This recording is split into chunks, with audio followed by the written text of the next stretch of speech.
गांव में एक पुराना ढाबा था, लेकिन साफ सुथरा था। सुबह का वक्त था। कुछ ग्राहक बैठे चाय पराठे खा रहे थे। बलवंत गल्ले पर बैठा था। शांति रसोई में सब्जी काट रही थी। वाह बलवंत, क्या हाथ है तेरे। जो स्वाद इस चाय और पराठे में है वो शहर के बड़े बड़े होटलों में कहाँ। सब आप लोगों का आशीर्वाद है ठाकुर साहब। ये हाथ नहीं, ये इस चूल्हे की विरासत है। दादाजी से पिताजी को, पिताजी से हमको मिली। और मालिक, विरासत के साथ साथ आपकी मेहनत भी है। सुबह 4 बजे से जो आप दाल चढ़ाते हो ना, उसकी खुशबू से ही पूरा गांव जागता है। तभी एक नौजवान रोहन कंधे पर बैग लटकाए ढाबे में दाखिल होता है। उसे देखकर सब चुप हो जाते हैं। माँ, बापूजी। आ गया मेरा बेटा। कैसा है? कितना दुबला हो गया है शहर में। आ गया।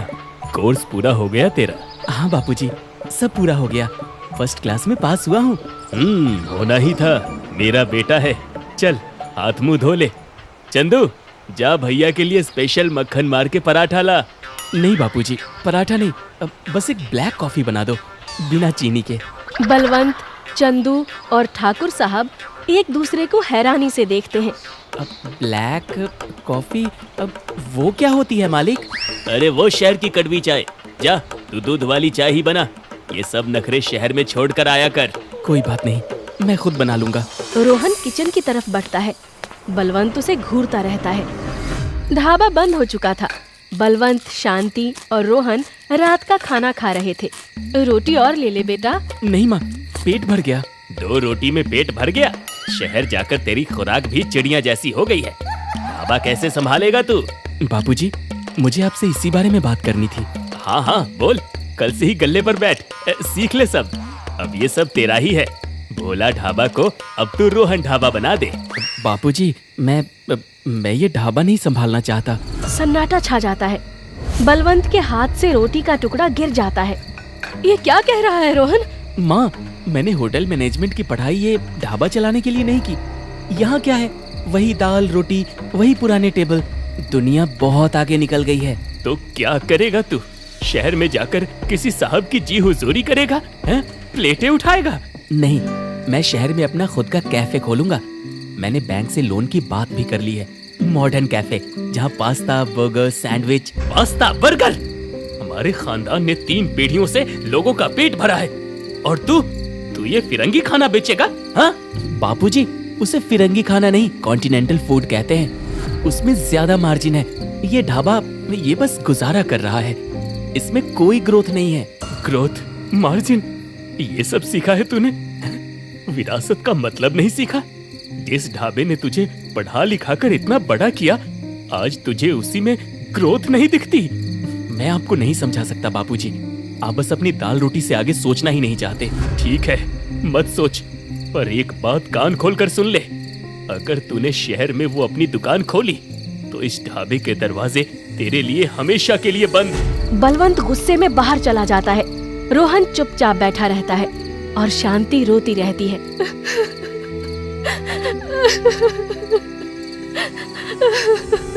माहौल में तनाव था। बलवंत चुपचाप गल्ले पर बैठा था। रोहन एक कोने में लैपटॉप खोले बैठा था और चंदू ग्राहकों को संभाल रहा था। भैया, मालिक से बात कर लो। कल रात से खाना नहीं खाया उन्होंने। क्या बात करूं चंदू? अरे वो मेरी बात समझना ही नहीं चाहते। तभी एक टूरिस्ट बस ढाबे के बाहर रुकती है। उसमें से 5-6 कॉलेज के छात्र छात्राएं अंदर आते हैं। ढाबा भर जाता है। अंकल, यहाँ पिज्जा मिलेगा? यहाँ दाल रोटी मिलती है। खाना है तो बैठो, वरना आगे बढ़ो। यार कितना रूड है। चलो यार, कहीं और चलते हैं। आधे लोग उठकर जाने लगते हैं। रोहन ये देख रहा था। वो फौरन उठता है। रुकिए, प्लीज बैठिए। पिज्जा तो नहीं, पर हमारे पास कुछ ऐसा है जो आपको पिज्जा से भी अच्छा लगेगा। सब रुक जाते हैं। बलवंत हैरानी से रोहन को देखता है। चंदू, सबको पानी दो। माँ, जल्दी से आटा और मैदा निकालो। अरे ये क्या कर रहा है तू? बापूजी, बस 15 मिनट, आज आप बस देखो। रोहन तेजी से काम करने लगता है। वो पराठे का आटा लेता है, उसमें सब्जियां, पनीर और कुछ मसाले मिलाता है। वो तवे पर तेल की जगह मक्खन का इस्तेमाल करता है। चंदू, हरी चटनी और दही ले आ। प्लेटें साफ कर। 10 मिनट बाद रोहन प्लेटों में पराठे को पिज्जा की तरह तिकोना काटकर ऊपर से पनीर घिसकर और मक्खन डालकर लाता है। ये है देसी पिज्जा, ट्राई कीजिए। ओह माय गॉड, ये तो कमाल है। सारे स्टूडेंट्स टूट पड़ते हैं। ये तो किसी पिज्जा से लाख गुना बेहतर है। भैया 4 और लाना। बलवंत दूर खड़ा ये सब देख रहा था। उसकी आंखों में गुस्सा नहीं, हैरानी थी। आधे घंटे में सारे स्टूडेंट्स खा पीकर रोहन की तारीफ करते हुए पैसे देते हैं और चले जाते हैं। गल्ले पर नोटों का ढेर लग जाता है। मालिक, आज तो 1 घंटे में पूरे दिन की कमाई हो गई। रोहन भैया मान गए आपको। रोहन अपने बाबूजी की तरफ देखता है, जो अभी भी चुप थे। ढाबा बंद था। शांति और रोहन हिसाब मिला रहे थे। बलवंत चुपचाप बैठा था। रोहन, आज तो तूने कमाल कर दिया। वही पराठा, बस अंदाज नया। देखा माँ, यही मैं बापूजी को समझाना चाहता हूँ।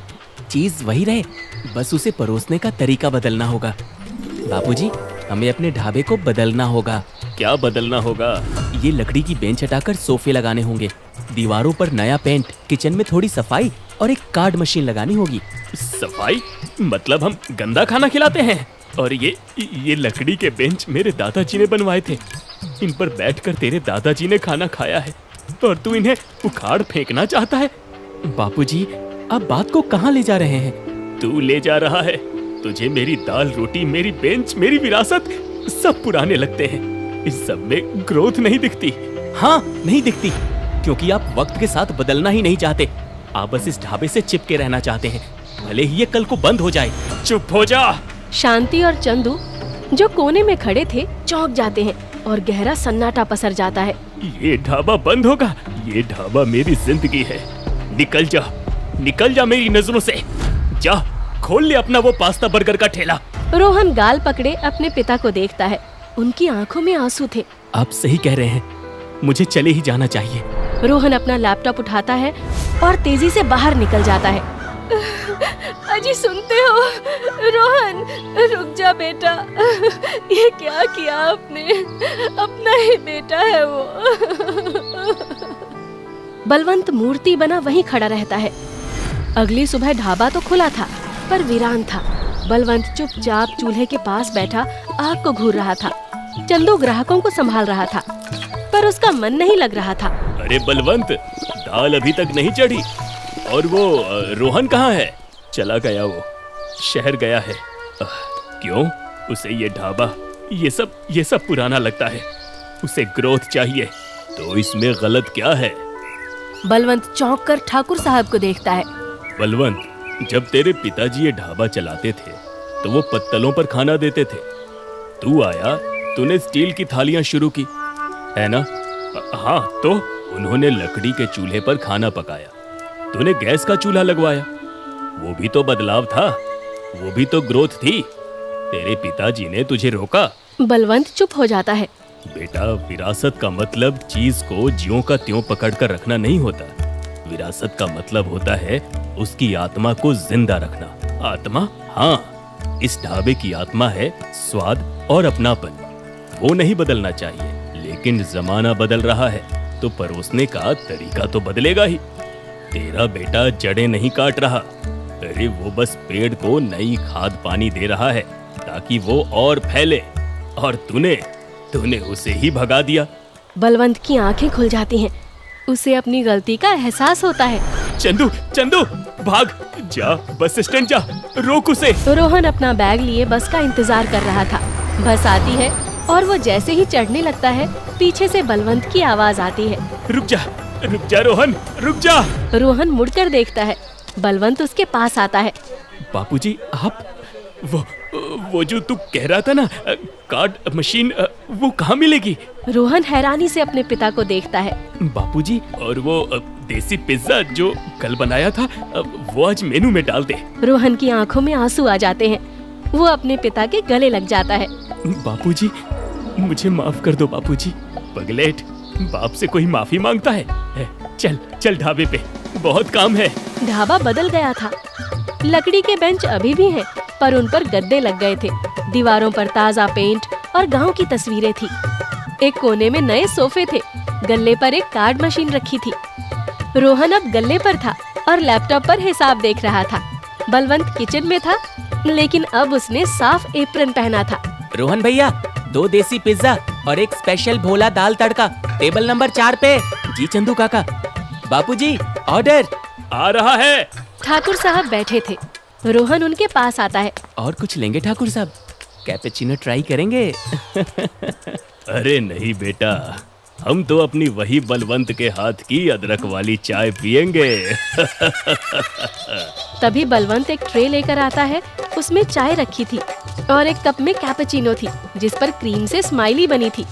ये ले, तेरी वो शहर वाली कड़वी चाय, पी के देख, तेरे बापू ने बनाई है। रोहन मुस्कुराता है और कप उठा लेता है। बलवंत और ठाकुर साहब चाय पीते हैं और इस तरह गांव का ढाबा और उसकी विरासत बरकरार रहती है।